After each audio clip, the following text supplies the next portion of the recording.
Account. Okay. Alright, so we were at wealth management. I mean, not everything that I'm going to talk about here on the wealth management is exclusively relevant for wealth management. Some of the stuff I mentioned here is relevant for all of banking, all of corporate life, all of life. But yeah, this is kind of predominantly wealth management stuff.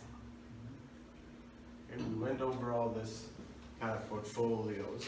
So don't let anyone fool you into believing that their portfolio is so much special. You can get a portfolio that the bank sells you kind of made up by yourself, just having a Swiss quote or interactive brokers account.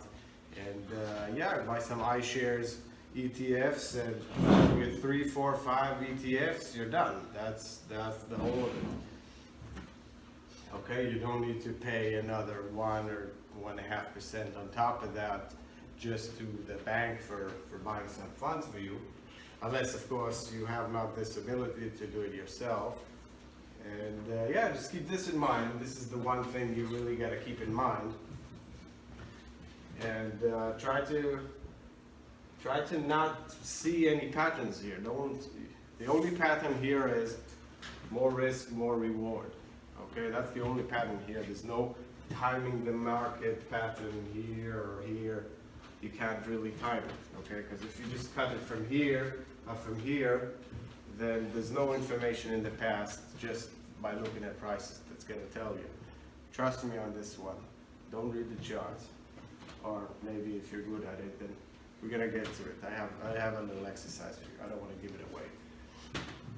We're talking about what they call TAA, and we're gonna talk about this again, behavioral biases, just to keep you, just the arithmetics of it. If this is your kind of long-term strategic portfolio, and then you want to say, okay, temporarily over the coming months, I want to be more in this asset, then you have to, by definition, by arithmetics, be having less of some other asset.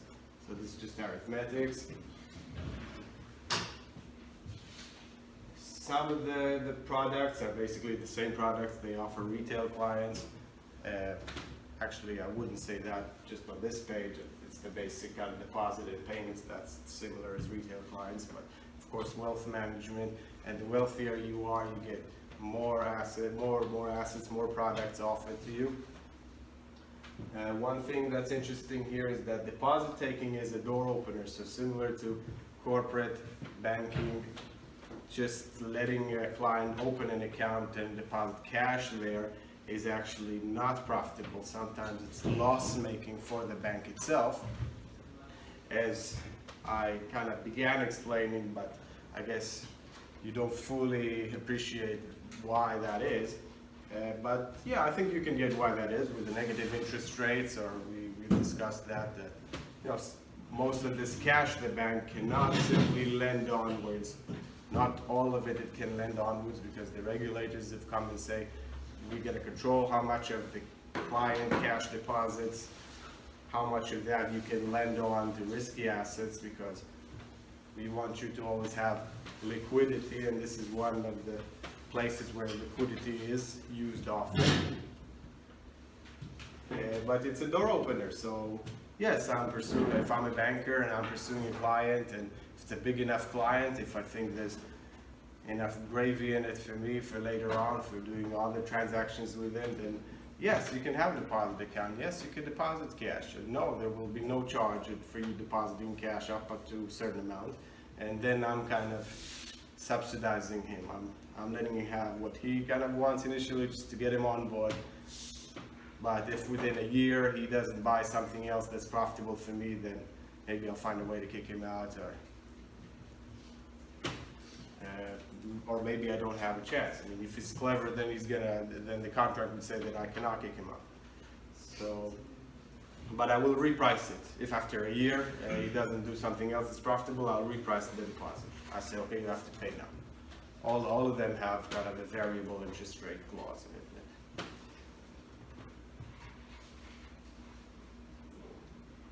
Okay, the next, securities and brokerage custody. Okay, this is the main product you get. You get access to buy stocks and bonds, right? You can't just buy it off the air. You need an account with a broker. The broker has an account with the exchange. So the bank serves as both a broker, letting you buy and sell on the exchange, and as a custodian, as I've explained in the equities presentation. How that works, very simple. It's how all of finance works. It's a custodial relationship. Things are kept under the bank's name, and then the bank keeps a sub list of who owns how many of these shares. Okay, mutual funds, exchange traded funds, private equity funds, hedge funds, okay, different kinds of funds. The bank will allow clients to have access to buy and sell these and serve as a broker and custodian. The bank would also offer his own funds, own mutual funds and own hedge funds that are managed within the bank, and try to sell it to wealth management clients. Now this is kind of a bit of a sticky, a bit tricky situation, because some clients, they say, oh, why are you selling me on another UBS product? Maybe it's not best. Maybe you're just selling me on a UBS or a Credit Suisse because I'm a Credit Suisse client. Maybe you're selling me just your product because it's bad, so I don't want to buy it. Especially people have become more kind of suspicious in this way since 2008, but usually this is not the case. I mean, if it's a MSCI World or S&P 500 tracker that's kind of wrapped up in a UBS or Credit Suisse or iShares fund, exchange traded fund, usually there's not much of a difference. But yes, the iShares by BlackRock, they are the cheapest usually. And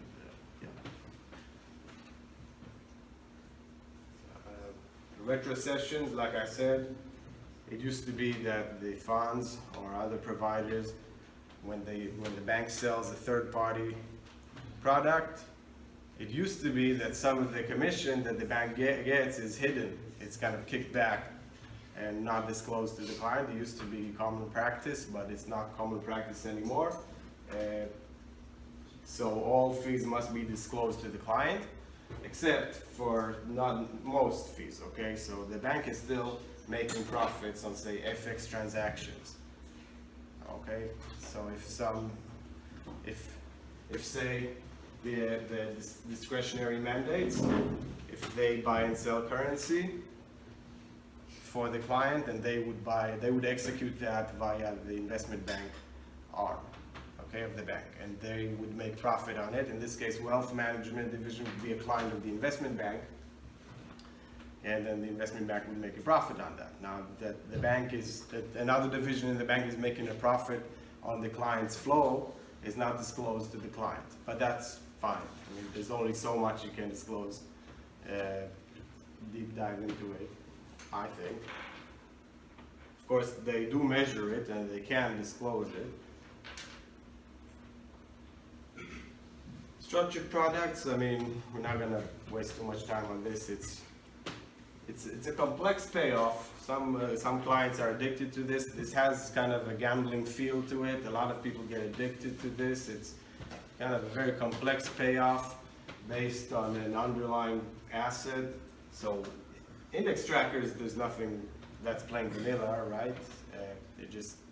It's a note issued by the bank promising to pay the client whatever function of some underlying asset. If it goes up, if it goes down, or so it can be zero if it's above, or something if below, and so on and so forth. So, and then the bank hedges itself, partially or fully, by entering positions in the underlying assets and associated derivatives, calls and puts.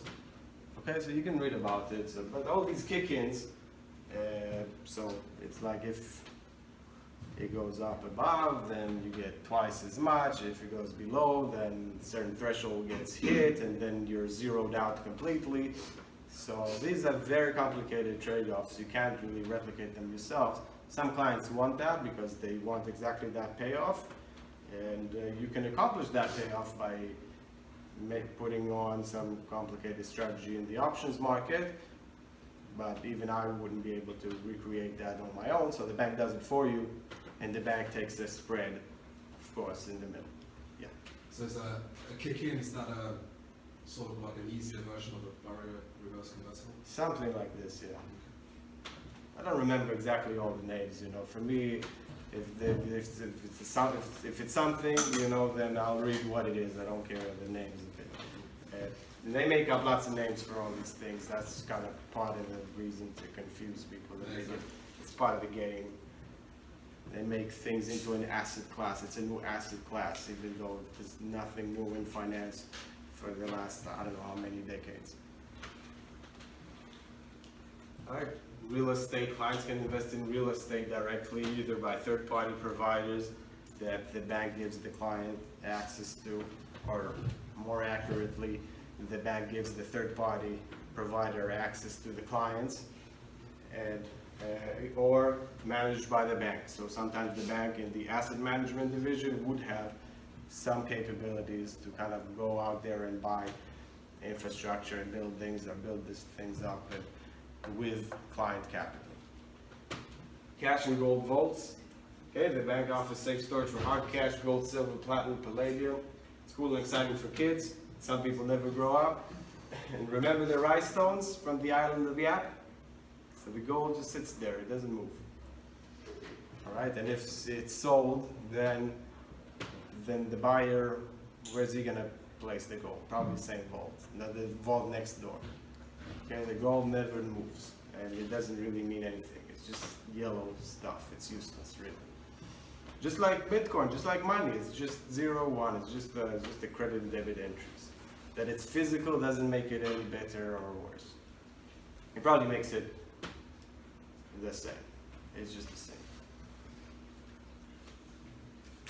Wealth planning. That's a good service and something good to understand.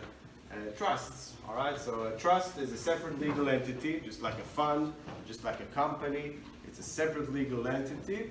It's governed by slightly different law. In each jurisdiction, they have kind of a special set of laws for trusts. And you have quite a few loopholes. There's quite a few loopholes with trusts. I don't know exactly the trust loopholes, but I have a good feeling that there's very nice loopholes with trusts all over the world. And look them up if you need it. So the legal entity, the trust would have a beneficial owners or beneficiaries, and it would be managed by the trustee. So maybe the bank is the trustee, and the beneficiaries are listed on the trust agreement. Okay, just like a company has the articles of association, the memorandum of association, or the shareholders agreement, where all the stuff we wanted to be memorialized forever is written down, and we sign off on it. The trust agreement. A trust is nothing without a trust agreement. Okay, it's not enacted into a trust before the trust agreement is signed. And the relationships between the beneficiaries and the trustee are delineated. Okay, there is some tax break. Okay, usually trusts incur less or no tax relative to a corporation, which would incur taxes. Usually it's same. That's the loophole. Okay, when you take it out, the capital from the trust, or when you take out the profits from the trust, then it is usually taxable at the personal level, just like a corporation would be.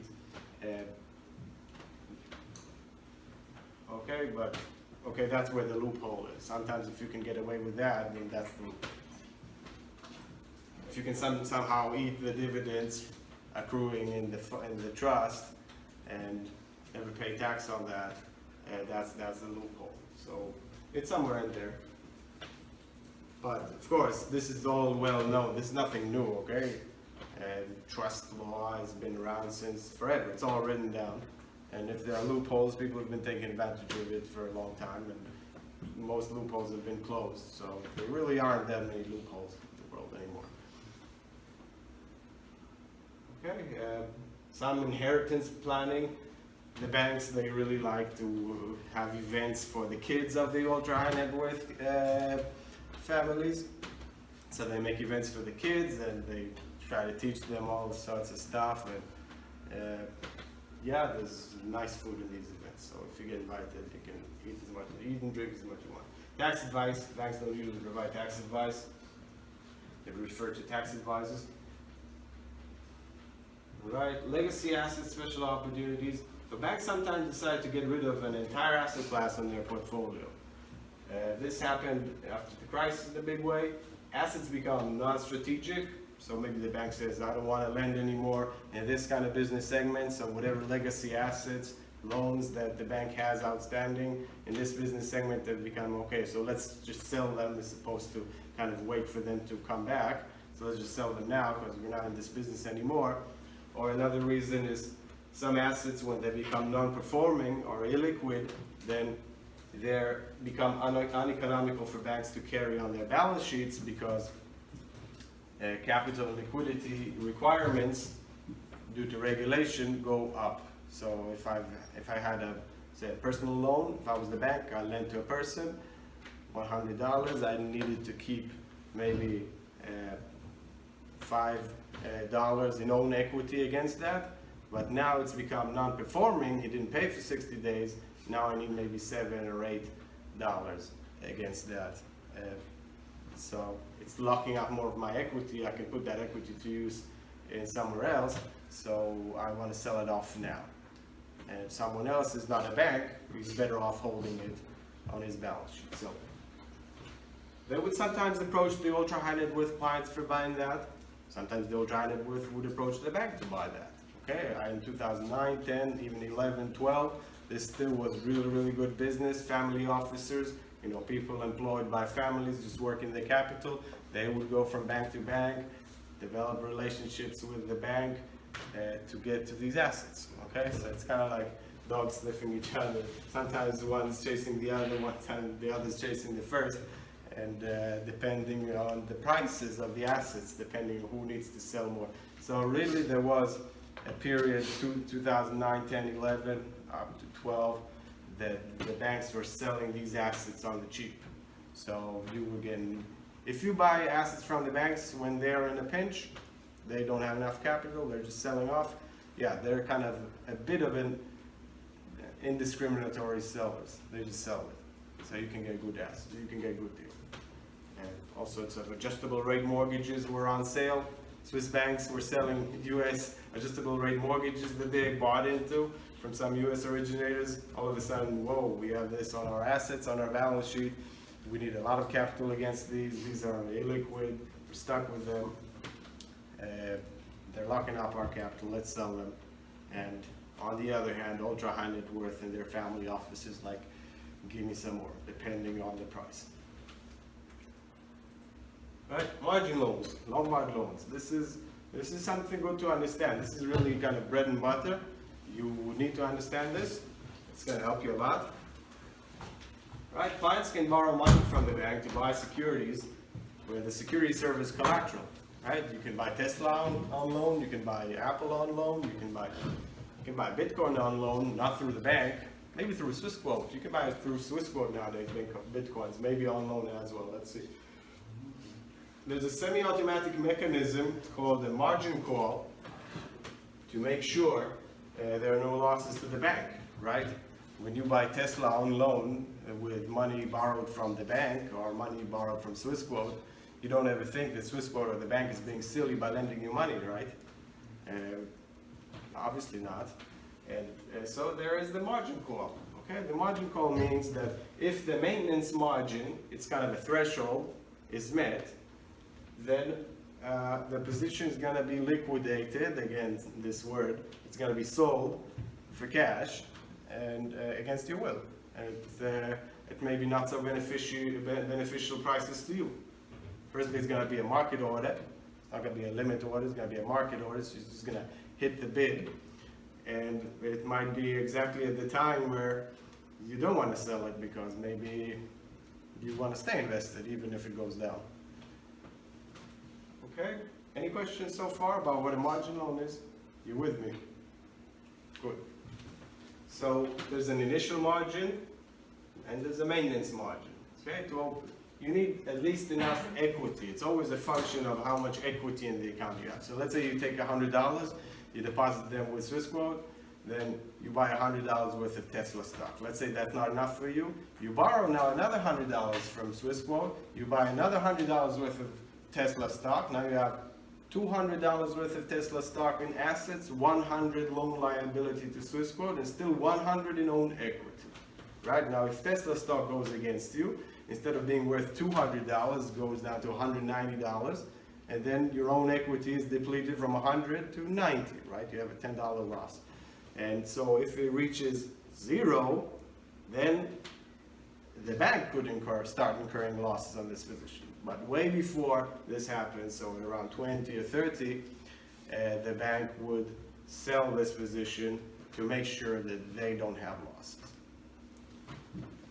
And this is just like any lending, the loan to value is the determining factor, is the one and only determining factor.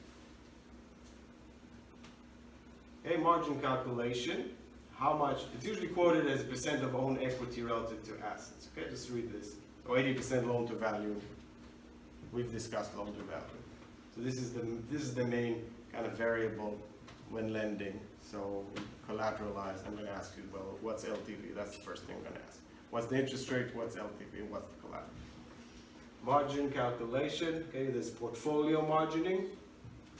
You can read about that. Let me skip that because I want to get to the behavioral biases. That's cooler. Margin call, duration. Okay, this I want to go over with you. Where does the money to finance margin loans come from? Well, it's usually overnight duration. Okay, so then the client can sell the stock and then return the money, right? So it's kind of naturally matched with client deposits. All right, so think about that. And why does it make sense for the bank to lend money to finance securities purchases by clients? Okay, this is really important.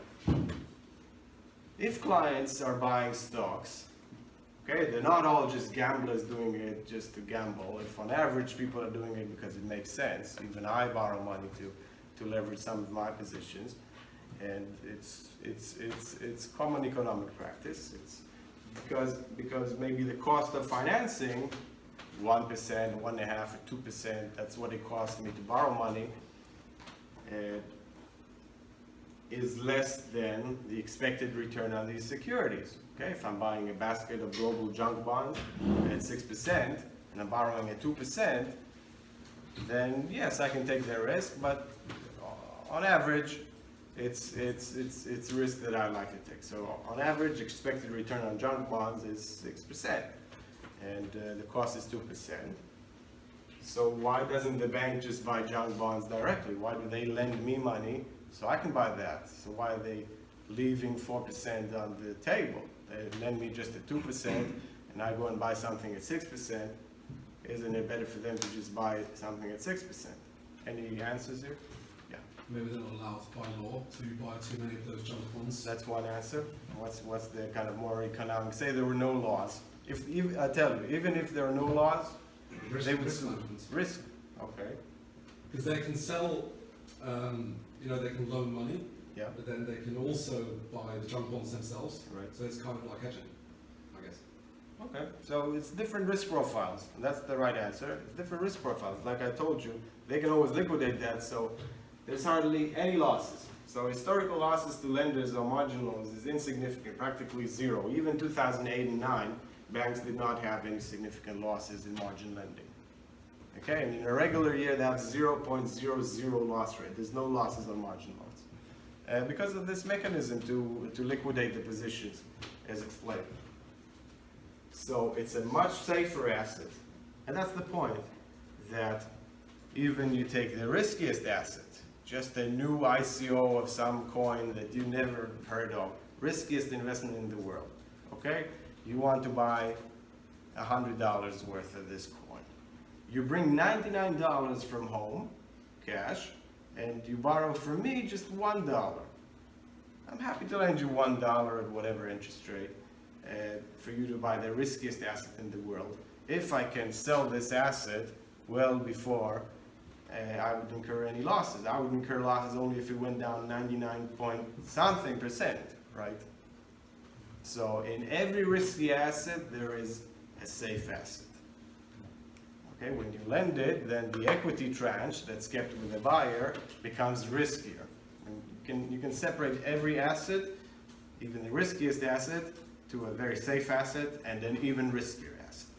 And this is just arithmetics. Okay, every asset is like this. A chair, a house, Bitcoin, any asset, securities, every asset is like this. So the bank likes these safe assets. And of course, the bank's not making 2% on this loan.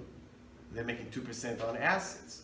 You remember, the bank borrows themselves from depositors and bondholders at maybe 0%, and from the bondholders at maybe 1%. So the cost of financing for the bank is maybe less than 1%. It's lending at 2%. It's making 1.5% spread on the margin loan, but it's leveraged 20 times. Okay, so they make 1.5% spread, but they only need $5 for every. So they're making $1.50 for every $5 in equity. I mean, they have costs and everything, but they leverage it 20 times, so they can make maybe 10 to 30% return on equity on margin loans. Okay. So this is finance arithmetics. So you can take a very safe asset, leverage it up 20 times. That's what banks do. Or you can take a safe asset, you can take a risky asset and let the hedge funds and private people buy it, hold it. That's more or less like the world is. Think about it. This is profound. I like this part. Okay, there's a lot of finance wisdom in this. Skip this. Cross-selling. Okay, as mentioned, the wealth management is like a school of fish. All right, everyone is kind of diving in, swooping in on it, and grabbing whatever fat fish they can. Okay, so asset management. A lot of the funds managed by the bank. Guess where the assets under management within these funds come from? From the wealth management at the same bank. And same thing, trading and execution in the investment bank, buying and selling stocks, taking a commission, making markets. You know, they make more than just the commission. The bank makes more than just the commission. Okay, the bank also makes some sort of spread. Think of FX, all right? If I'm a client, you're a client, I'm the bank, you're another client. You want to sell Swissies, you want to buy Swissies against dollars. And I give you a price, and I give you a different price. There's a spread, okay? And maybe I don't even charge you a commission, all right? But then I don't go out to market and sell Swiss francs and buy Swiss francs for you, sell Swiss francs for you, and buy Swiss francs for you with another bank or another counterparty. I just internally match you, okay? I don't go out to market, I just cross you over the bid and ask internally, and I keep the spread. That's a profit. This is common economic practice. All banks do this, mostly for FX. This is how they make money on FX. All right, you can look at this, some kind of key performance indicators, quarter over quarter, invested assets. Okay, UBS. This is for UBS. This is UBS Wealth Management quarterly report. It is public information, obviously. You see a trillion francs under management. That's just in wealth management Europe. Okay, there's also wealth management in America with another trillion. Here you can see the different profitability. You see emerging markets, they make 99 basis points. So they make about, if a client has $100 with the bank, then the bank makes about $1 per year in all sorts of fees. Now this is almost all inclusive. You segment it, you see the European market is less profitable, Asia Pacific, emerging market. I mean, these things ebb and flow. Okay? You see ultra high net worth, less profitable for the bank, of course. The bigger you are, the tighter the spreads, the lower the commissions you're able to get for your capital. The rich are getting richer, okay? But also the poor are getting, some of the poor are getting, some of the middle class are getting richer. Okay? It's been like this forever. This is basic rule of humanity. All right, now we're getting to the interesting parts. The interesting parts. Okay, the one and only theory that I've been wanting to convey to you this entire course is that people are not stupid, at least not on average, at least not market participants.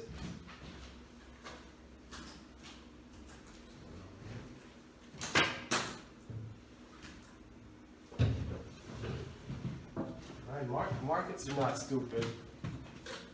Individuals can make mistakes, and they often do.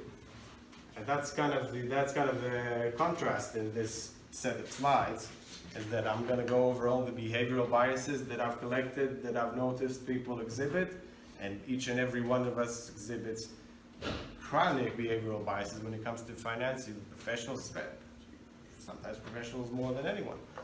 And but then again, the markets are best assumed to be efficient. Okay, what's efficient? The efficient market hypothesis. Professor Eugene Fama got a Nobel Prize for it, was my thesis advisor, and I had another Nobel Prize winner on my thesis committee, Lars Hansen, but you know, it's not the prize that makes the man, it's the teachings, all right? So the efficient market hypothesis is the one and only theory you need to hold on to take with you forever and ever. Don't ever let go of this. Just keep in mind that there is a ton of empirical evidence showing in a million different ways that asset prices on average reflect value. Okay? All right, if I'm selling a car, you don't really think someone's going to buy my car for $100,000, and you don't really think that I'll sell it for a nickel, right? It's going to be somewhere in the middle, somewhere that's right. And these are highly liquid assets, meaning there are many bids and asks, many market participants, many buyers and sellers. I'm talking about equities and bonds, all right? The more it has like a price that you can see on the charts, which is how you all got involved in finance to begin with. You all got excited about finance to begin with because of the charts, right? It goes up and down, you see the charts. It's how you got interested in this. You never kind of understood what this is before I taught you that these are loans. Even if it's an equity, it's kind of a loan from one person to another, either a real person or a legal entity. And maybe earlier on, before it was kind of chewed up and standardized and put on an exchange, maybe then there were excessive returns to be made. And I do believe that because I see that all the time. You can make 10, 12, 13, 15% in private deals on kind of subjectively safe-ish assets. But if you go into public markets, you're going to struggle to get 7%. You can get 7% on junk bonds, or almost 6% on junk bonds. You get 6% on emerging market US dollar bonds. Okay? So the point is, once it's already kind of trading and it has a price, and then all the academics make all these empirical analysis on it, by then prices are more or less representative of value. And in any case, it's impossible to tell when they deviate from rationality, from fair value. Or there are many different theories. Yes, it is kind of almost self-evident in many people's opinions, mine included, that when you have a big recession or you have some sort of crisis, or when people get scared from something they saw on television, and then prices go down abruptly, then they become kind of a good deal. So if you can pick up some more assets when people get nervous, then in my opinion, yes, you get a bit more excessive return. And there's plenty of evidence to support that. But then on the other hand, not many people have kind of deployable capital at that time, because everyone is kind of having losses and being over leveraged. So there's a lot of theory, but I want you to take from this that the conclusion is that passive investing, no market timing, and no stock picking, and cost control is the one and only way for the long term. Okay? And also another conclusion is that if asset prices went down, or if they went up, or if they did nothing, then there's still a fair deal, even after that happened. That this concept of memorylessness, don't have any memory. Okay? And if it went down, it happened for a reason. People are not stupid. People wouldn't sell it for such a low price.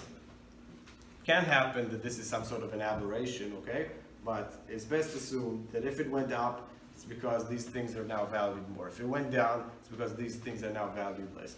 If it didn't do anything, it's because maybe these things are valued the same way. And the conclusion is that you need, if it's within your risk appetite, if you're not retiring now, if you have another 20, 30 years, then you need to stay invested. Okay, that's passive investment. This is the most basic that nobody can internalize.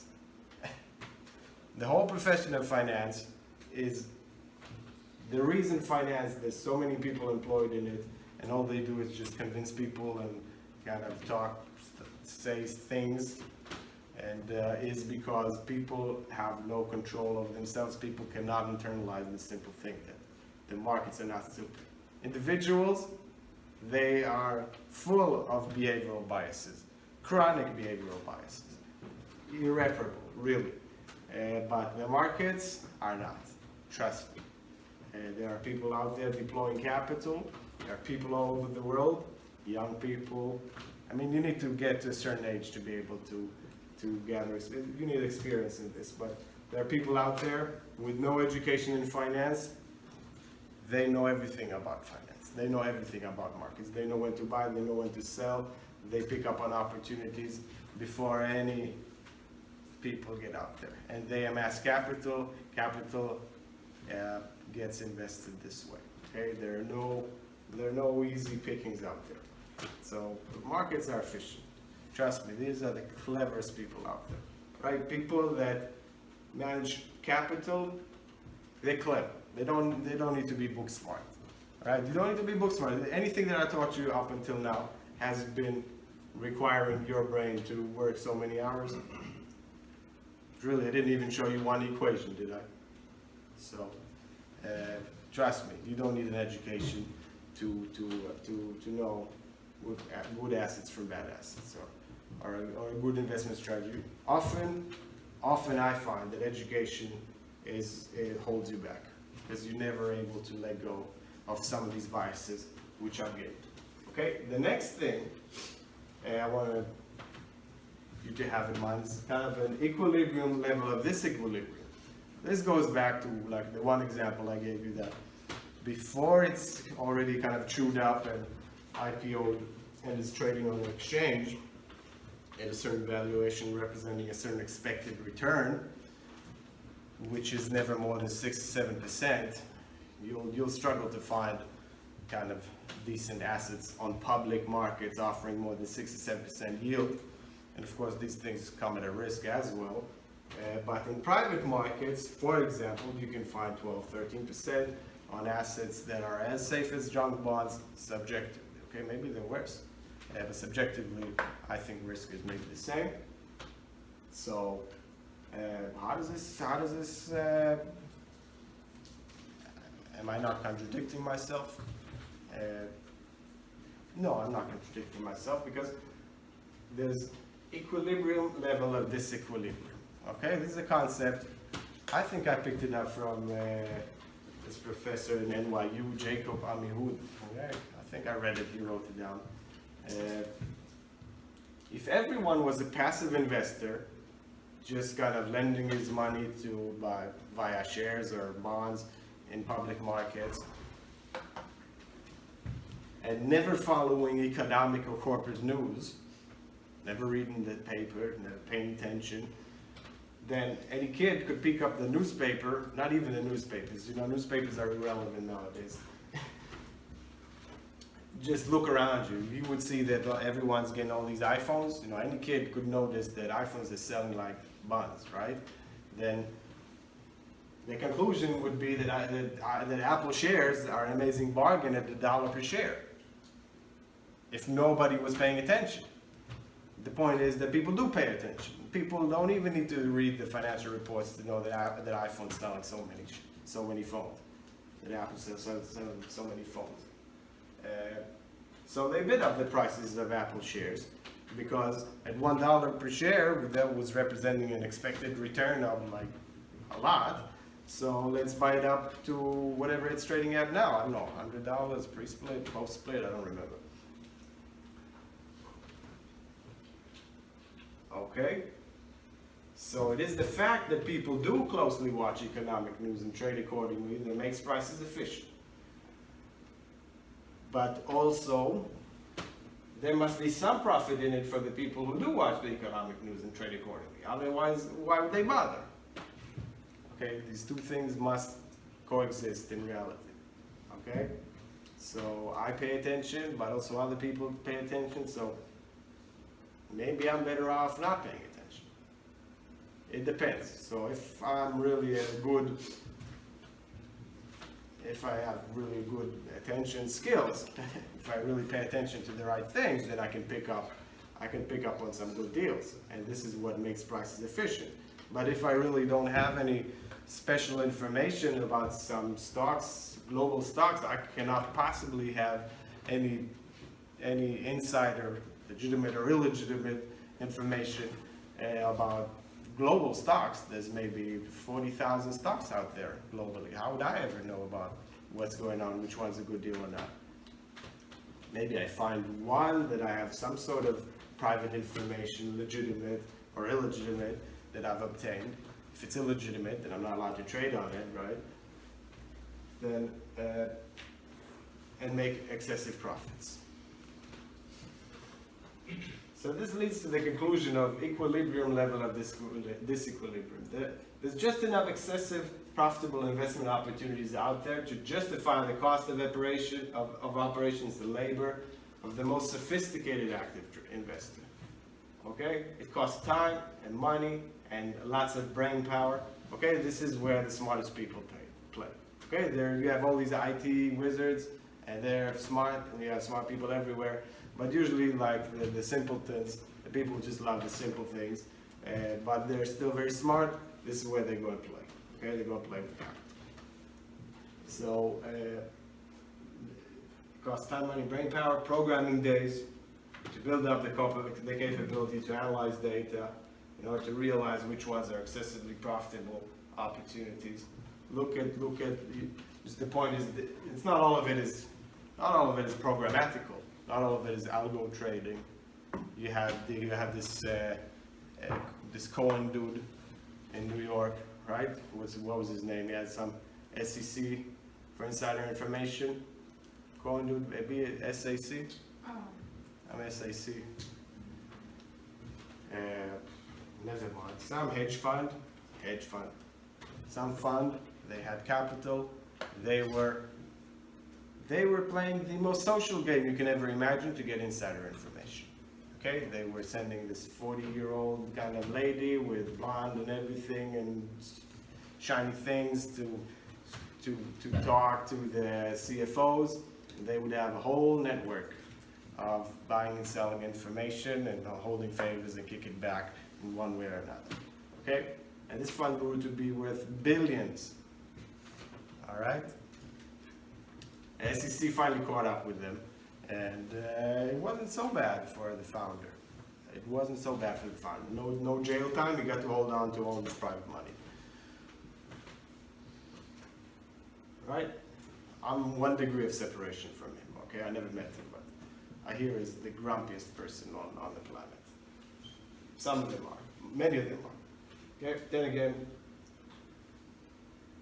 it's not clear, it's not clear that it is possible for the same person or entity to consistently invest in a way that produces excessive returns above and beyond passive investing.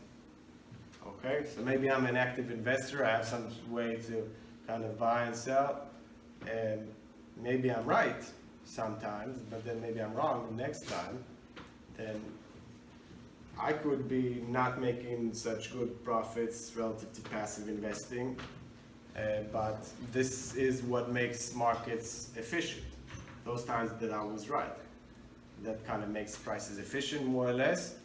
But if you look at any active manager, and this is what you'll find, that all these active managers, except the ones that have really some sort of edge, either high frequency trading or literally insider information, in my opinion. Of course, there are other legitimate kind of business practices to make excessive profits relative to passive investing. But the clearest examples, in my opinion, is the high frequency trading and insider traders. But if you look at all these kind of plain vanilla active investors, like these mutual funds, they do some research, they hire economists, they make overweight, underweight decisions on some stocks versus the other. You look at them, none of them makes excessive returns over time. At any point in time, some of them underperform and overperform, but none of them over the long term, after you control for fees, make excessive returns. Some of them maybe do. Look at Warren Buffett, and that's also behavioral bias. Kind of idolizing these kind of legends, that's also behavioral bias. It has absolutely no value to idolize Warren Buffett, okay? The man is smart, you can learn what you can learn, you can learn from a lot of people. There's no point in kind of idolizing what he does. Okay, now we get into the game. I'm glad you guys showed up. You must kind of have good drinking abilities since you're not hungover from last week. I guess the people didn't show us still hungover from last week. And I wanted to play a game with you, and the one that gets it right gets another quarter of a point to your final grade. Okay? I'm gonna write this down. And this is for the technical analysis experts in the room. I'm writing this down. Okay, get ready. All right, this is a competition. The people in the back, I don't see you too excited. You should get excited. There's a quarter point here in the field. All right. We all suffer behavioral biases. Hard and possible to eliminate. Okay. Okay. Technical analysis. Okay, ignore this. I need to edit this. This is way too much words. Whatever goes on from now on is like has too much words. Technical analysis. All right. Which of the following assets in each figure is better buying opportunity? Red line or black line? Okay, let's start. This is January 2015 to September 30th, 2016. Okay, since then there's been another year and 2 months of trading. So I know which one of these did better going forward. Okay, you look at the charts, the technical analysis, you tell me what kind of patterns you see. Which one, A or B? Write it down and tell it out loud. If you think, whatever you think, which one, A or B? Which one did you buy? Yeah, write it down and I want you to say it out loud. Yeah. What time are we buying them at? Here. At the end. At the end, yeah. And the next slides, I'm going to show you 5 of these. In each of these, you see each of these you're going to have to choose A or B. And the next 5, after these 5, we're going to show you the 2017 performance. Okay? Where are we buying it? At the end? At the end, of course at the end. Otherwise it'll be... All right. because you see the performance. This is how it looks like in real life, right? This is what happened. Imagine this is now the present. Tell me which one you would buy, and after you give me your guess, because you're such good technical analysts, then I'll show you how the future unfolds and see who's right, and who's right 5 out of 5, or if nobody's right 5 out of 5, the person is right 4 out of 5 times, he gets a quarter point.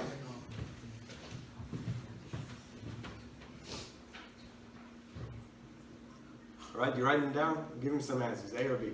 I need to move on. A, B. You write it down. Next one.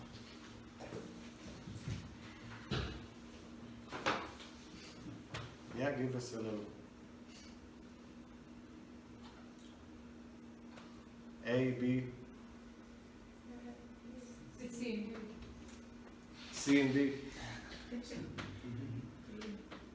D. Okay. Okay, my clever ones. This one is pretty. This one is kind of. There's a clear pattern here. There's a clear pattern here. Okay, but this is a game. But now you really have capital. Now you really need to invest, right? Oh, God. So what are you gonna do? You're gonna forget everything I taught you, and you're gonna look at the chart, and you're gonna tell me E or F. F. Okay. F. F. We got some sturdy voices here saying it's certainly F. You buy F. Yeah. Okay. Now this one. Come on. This is like a top information, and this is like A, B, and the next Elliott wave must be higher. Must be the case.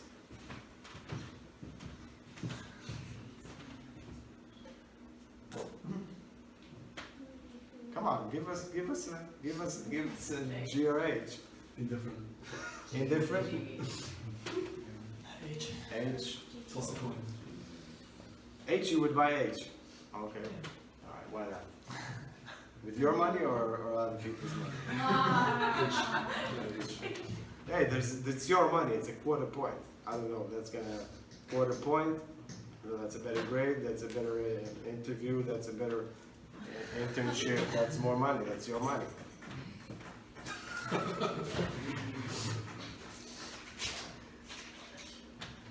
Okay, give us the last one. All right, doesn't matter. Okay, the true answer is that you've all been psyched. You've been psyched. There's no quarter point in it for any of you, except the clever ones who said, Davi, you're bullshitting us. Yeah. The truth is that the first one, this is MSCI World Index. This is the actual total return index, including dividends. And everything else, this red line, these one and this one and this one and this one, they are all randomly generated from the same return distribution. Okay, so I took the daily return, okay, that's the differences, the log differences, and that has a mean, okay, of 4.9% per year and a half, almost zero, and annualized standard deviation of 13.3%. And I draw from that distribution the same amount of daily returns, and I compound those to create the other total return indexes. Okay? So all of these are just randomly generated, yet you see amazing patterns, especially here, you see amazing patterns in these completely randomly generated IID, identically and independently distributed return series. Okay? But you see patterns in them. You know why? Because you're human. You were kind of evolved to avoid the kind of spears hitting you, or kind of hunt animals, or I don't know, do certain things. So you think that asset prices abide by the laws of Newtonian physics. Okay? First and foremost, behavioral bias. I need to change the whole thing, this has way too much text, is that people tend to think that asset prices abide by the laws of Newtonian physics, meaning if they went up, they must have a lot of potential energy to go down. And if they just started coming down from the top, then they must have momentum to continue going down. Or if they went down a lot, then they're gonna hit a floor and bounce back like a ball. Or other kind of explanations. But introspection would lead any layman, certainly you guys, but oddly not professors or economists of all sorts, they can never internalize this, that asset prices do not abide by the laws of Newtonian physics. Okay, they are determined by supply and demand, which in turn are determined by a vast plurality of different factors, which can never be captured by any one equation. But certainly it does not conform, the result does not, in equilibrium, does not conform to Newtonian physics, unfortunately for all the chart readers. And trust me, the sooner you let go of the chart reading bug, of this word's technical analysis, the sooner you let go of this, the sooner you'll be able to move on to legitimate business practices in finance. And trust me, if you're going to actually deploy capital based on ups and downs, you would ruin yourself and your clients just like a gambler ruins his life and his family's life, for sure. Okay, I've seen it a million times. So many people ruin their lives by technical analysis. Actually, most individuals playing in the markets, they follow technical analysis and they end up losing their small kind of family. They work hard, they save 100,000 per year, they buy and sell. Guess what? It's only like 50 after 20, 30 years. Those hundreds just like 50. And that's sad for them. Let's take a break, or any questions? All right, let's take a break.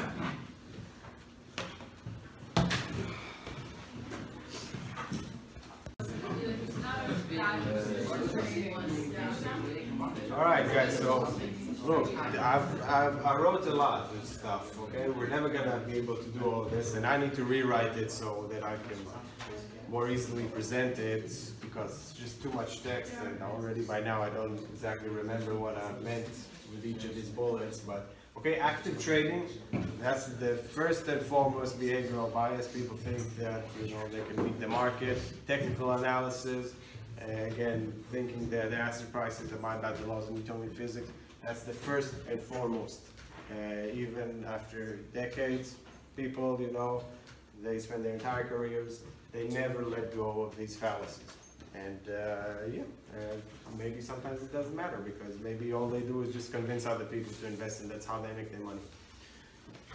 And actual investment performance doesn't really matter in most cases. Okay. Right.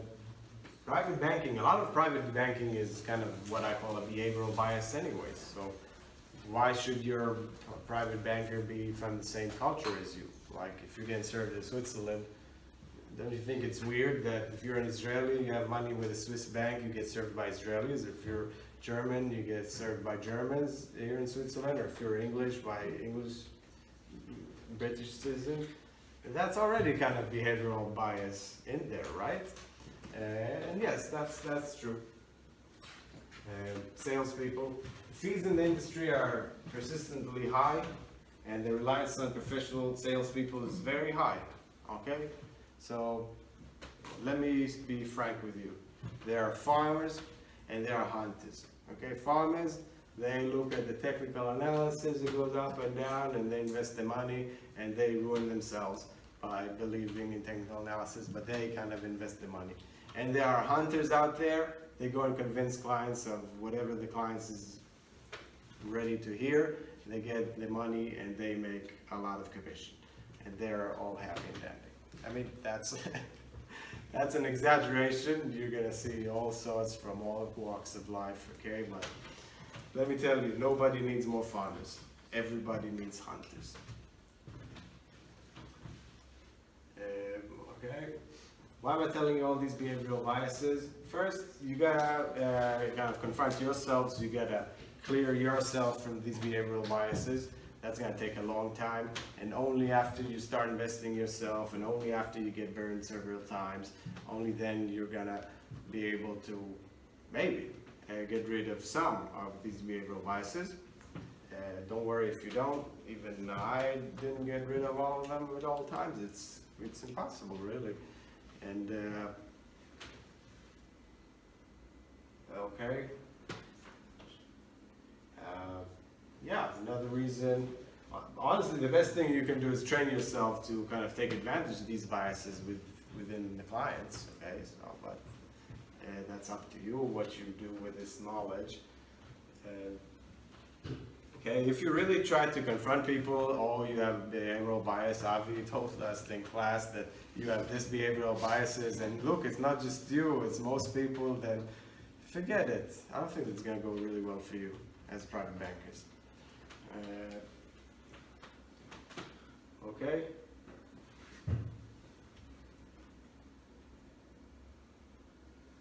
All right, let me skip this. This is a lot of write-up.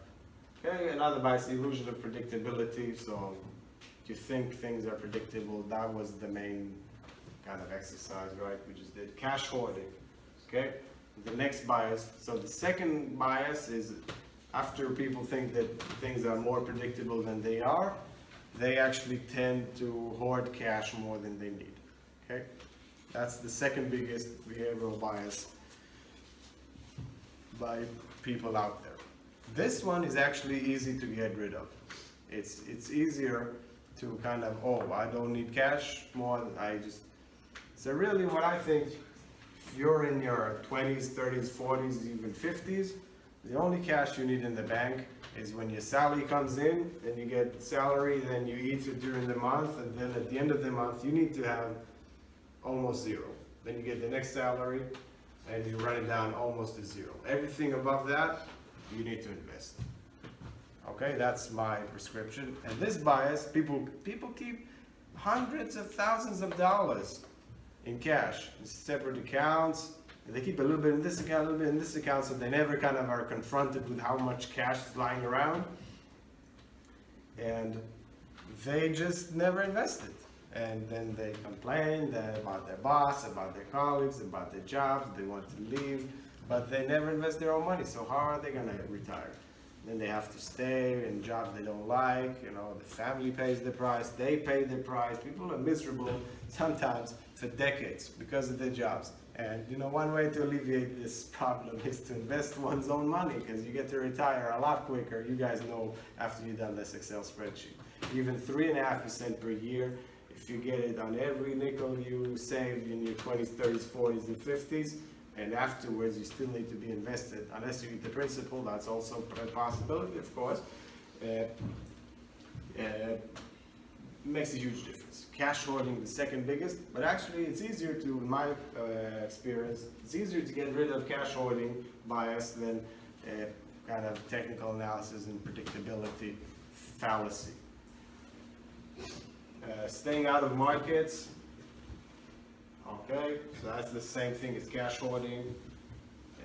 The practical conclusion of the efficient market hypothesis is that you know, if prices went up, they're not expensive now, they're fair now, and embedding a positive rate of expected return going forward. You know why? Because people are not stupid.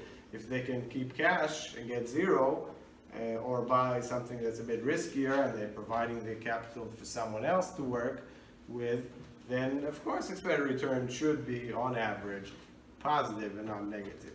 And people are not stupid, so they wouldn't bid up prices for them to become embedding a negative expected rate of return.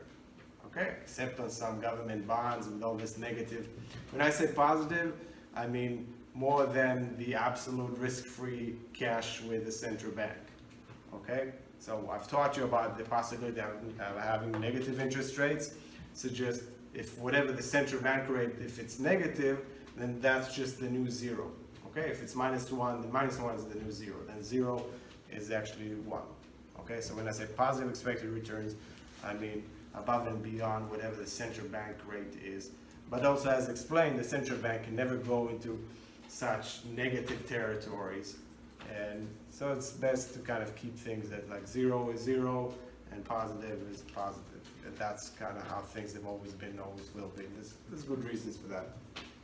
But going back to the negative interest rates, sorry for bouncing back and forth, then yeah, there's no reason why the economy cannot operate in exactly the same manner if interest rates were -5 at the central bank, for a central bank deposit. For a bank deposit with a central bank, interest rate might be -5%, and then government bonds and everything will be priced off that. Then -5 is going to be the new 0. And the economy can just operate in exactly the same way, just with that. But of course, this doesn't happen because you have the ability to have hard cash that you don't pay, and also because it would be just too weird, and so the central bank doesn't do that because it would be a bit kind of counterintuitive. So that said, all this negative interest kind of blah blah in the media and economists is because, you know, this is their job to produce analysis, and every time something new comes along, they have to write something, and they truly get excited over things, but which they don't fully understand, which is a shame. Maybe they should all get fired. Underestimating the power of compounding returns. Okay, that's the same thing as cash hoarding. I guess it's a bit repetitive. Getting sold on a product. Okay, you gotta be careful here, because every one of us, me included, everyone I know, is susceptible, except some of the hardest-headed people that I know. I know some hard-headed people, okay? You cannot sell them on anything. You cannot sell them on, medicine for the grandma if it costs more than they There's people out there, they wouldn't spend a dime, right? But each and every one of us is susceptible to being convinced into doing something we would never do on our own accord, okay? What's the number one reason people invest? Okay, it's a question. It's making more money. All right, that's one question. One answer. Yeah. Because the bank forces them into it, or tries to sell it quite aggressively. Right, even if it's not aggressively. It's never aggressive. It's never really aggressive. I mean, nobody does anything if someone rah do this. It's a special form of ass-kissing. Okay, it's kind of flattery and it's insinuation. All right, there's one thing that we don't get taught in school, which is a shame, is how the brain functions. Okay, repetition and small things, kind of repeating yourself, small hints of the same thing get repeated, and then you kind of decide on your own accord. It's the repetition and kind of little by little here and there. And then at the end, you kind of come and say, listen, we need to do this right now, and that's how you convince people into doing things they wouldn't do on their own accord. Now, sometimes it's good for them, so sometimes it's good for them to get sold on a fair investment product. Because you don't need to keep all this cash, because you're never gonna retire if you just keep everything cash. But yeah,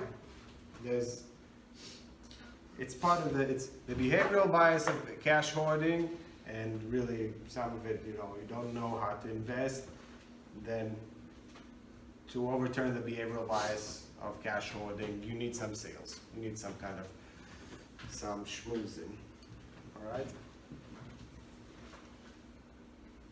Yeah, hunter and farmer. If you can choose to become a hunter, if you're born a hunter, stay a hunter. Hone your skills, stay a hunter. Farmers, you need to work a lot harder, okay? So farmers need to work a lot harder to make money.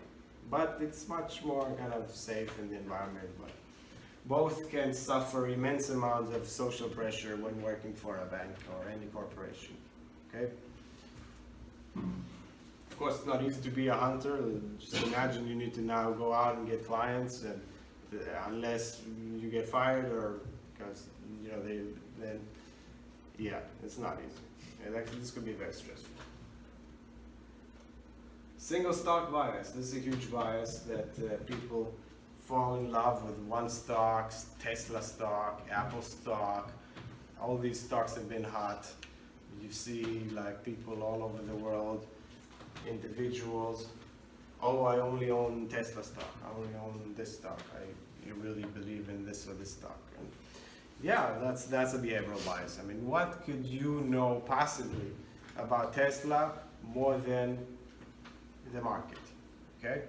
Okay, you took one Tesla. You didn't even take a Tesla for a drive. All right, maybe you did, maybe you didn't. But what can you possibly know more than the market? All right, people are not stupid. Price of Tesla is fair. Okay, I'm not gonna tell you now, oh, it's too expensive because they're not making profits.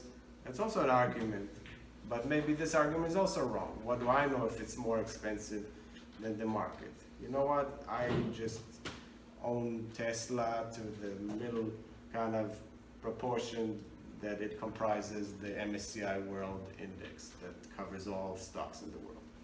Okay, so that's the passive approach.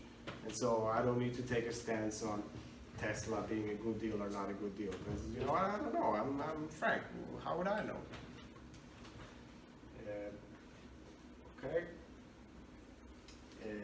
well, there's not a text here. I'm going to shorten all of this. It'll take a whole day, but I'm going to shorten this. And control bias. Okay, people don't buy into a fund that is kind of passive, assuming I've convinced you that that's the right approach, because they don't know the companies inside. Okay, that's similar as the single stock bias. All right. So this is not really. This is more of a subjective description of my opinion of people's psychology. Okay, this is not science. So people a lot of times they feel like, oh, but how am I going to buy a fund? I can never possibly know all the 200 or 300 or 3,000 sometimes stocks that are inside this fund. How will I ever know? So this is kind of control bias. These are control freaks. They want to really know the company they're investing in. And yeah, some of them, they are very productive. So they would really know maybe 20 or 30 companies, and they would own 20 or 30 companies. And that's already better than owning just one. Right? You need about 200. When you get to about 200 stocks, then you're roughly tracking the world index. When you get to 200 corporate bonds, you're roughly tracking the market. If you get to 200 personal loans brokered in, say, a given country, then you're roughly tracking the whole kind of basket of thousands of loans. All right, you need about 200. That's a rule of thumb. You need about 200 to get diversified on any kind of particular kind of risk factor, call it, or business practice, or asset type, or sub-asset kind of on the matrix of assets out there. So yeah, so you do all your research, probably for nothing, but then you pick 20 stocks, and then you do better or worse. But you might be spending like cumulatively net maybe 3-4 years of your life just reading about these stocks, 20, 30 stocks. And you know what? If you believe that you couldn't have done better by just buying an ETF and focusing on some other type of labor for these 2 or 3 years, then you're not really being honest with yourself. A tip from a friend. That goes back to sales kind of bias. Salespeople selling you. Tip from a friend. Oh wow, people would do what their friends. This is. You need to. If you ever become professional investors, you need to really be careful. Because if you get friends that start kind of giving you tips, wow, you know what? You need to be really careful, because we're all people and we're influenced by people who are close to us, and that could be devastating. So just imagine you build like this whole thing, and some friend starts to, I don't know what really is going on, some sort of jealousy inside, start telling you sell this, buy this, sell this stuff, and you tell him, why don't you shut up, from the beginning. But he carries on, and then something happens in the market and you're affected by it. You always have this in mind. You can't shake it off, and this could be devastating. You need to be careful. from tips from friends about your personal life, you know, your spouse, you need to be careful from people giving you tips. Take this as a word of advice. People giving you tips, you know, get rid of them real soon. And but because you cannot just be, you know, the rational thing is, why would you even care? Just ignore it. So what is he saying? It's just words. The answer is, you cannot ignore your own humanity and your own behavioral bias, and you shouldn't underestimate it. People are very susceptible, all of us, to suggestive, and this is not a course about psychology, but suggestive kind of little sprinkling suggestions here and there repetitively. Nobody can ignore this. You can't just kind of brush it off. If it's repetitive, especially it's coming from a person close to you.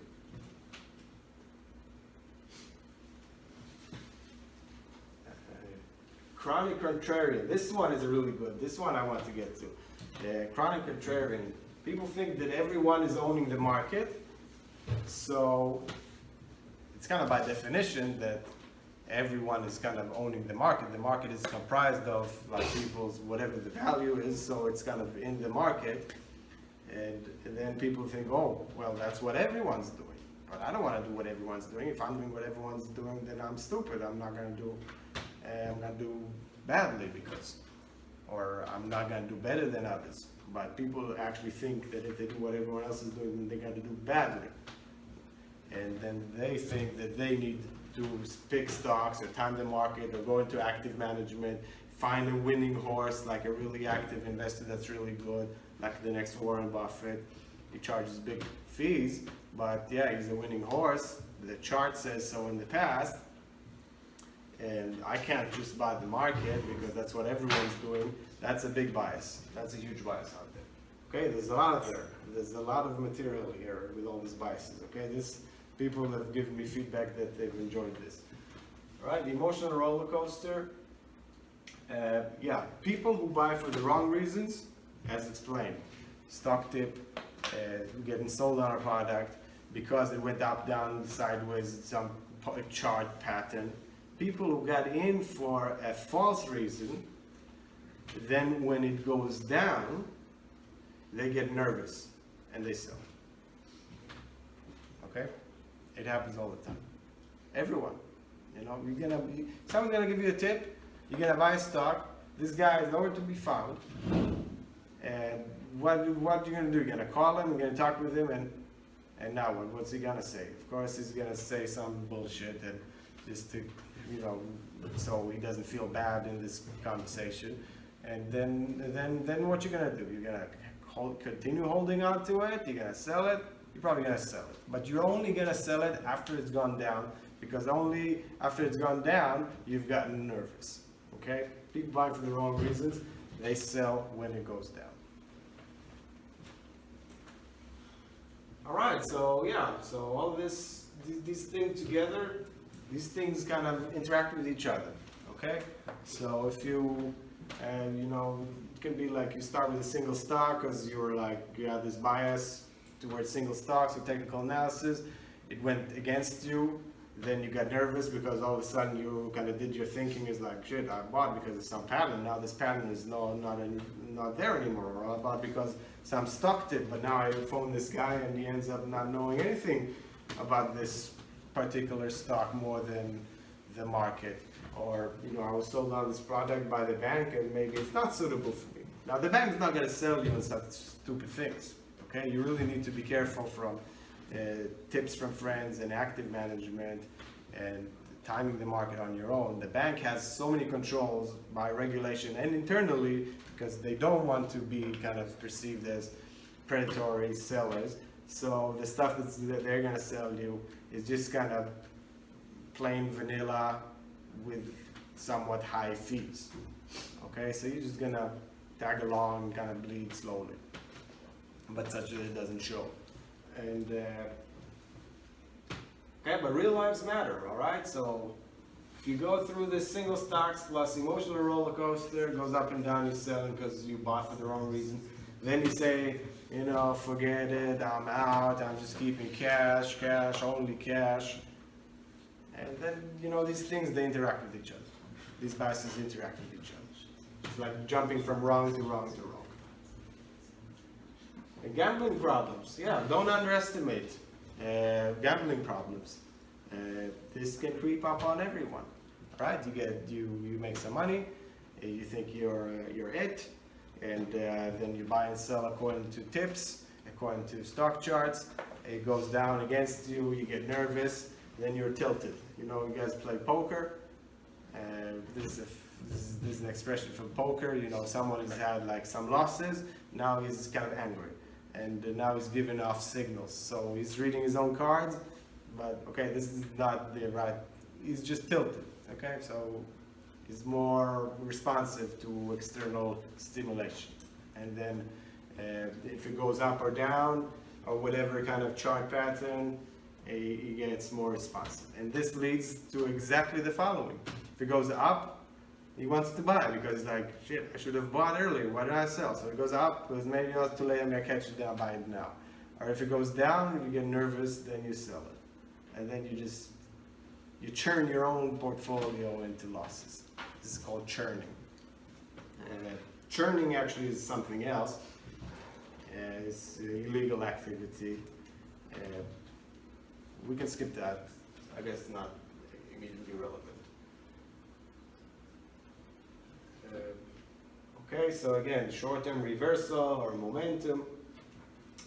These things, they do exist. So there is empirical evidence to show that momentum, what has gone up will continue going up, and what has gone down will continue going down. There is quite robust empirical evidence of this existing.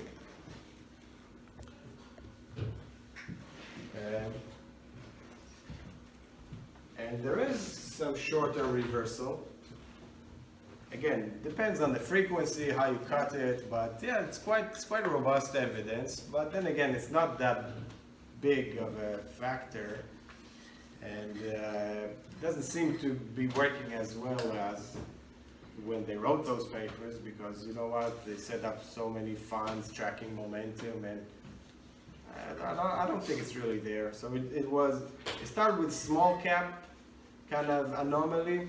So in 1979, 80s, they discovered that if you buy shares of small caps, you can outperform the market.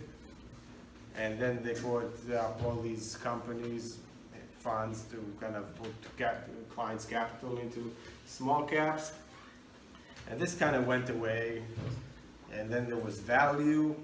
You buy kind of high book to value or low value to book ratio stocks. And these seem to have outperformed in the past. I don't think they continue to outperform. And you know, you've had schools of economists and academics studying these things and getting a PhD thesis for finding the next one, or studying whether it's because of behavioral bias, market mispricing, or some other risk factors.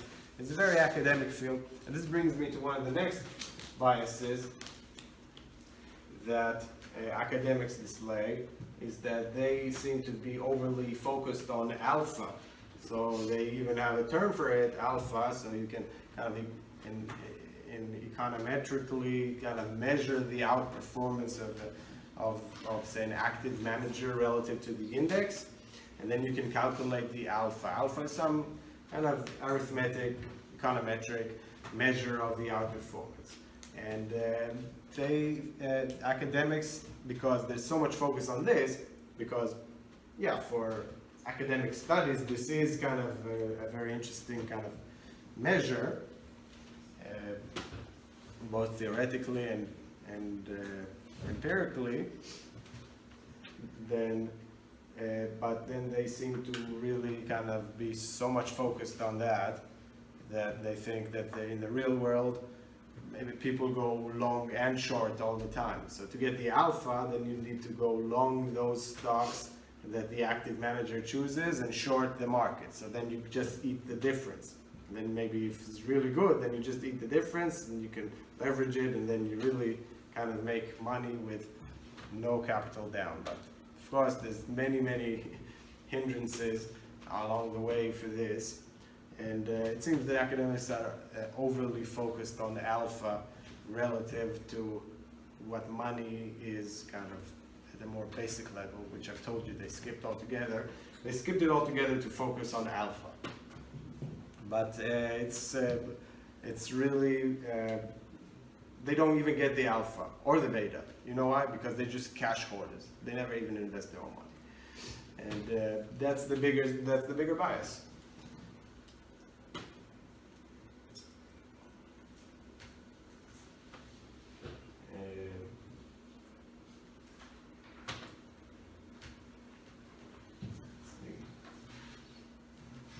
Okay, social stubbornness. A person really who communicated that he's bullish on gold.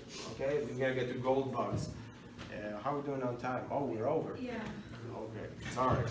Then thanks very much for everything.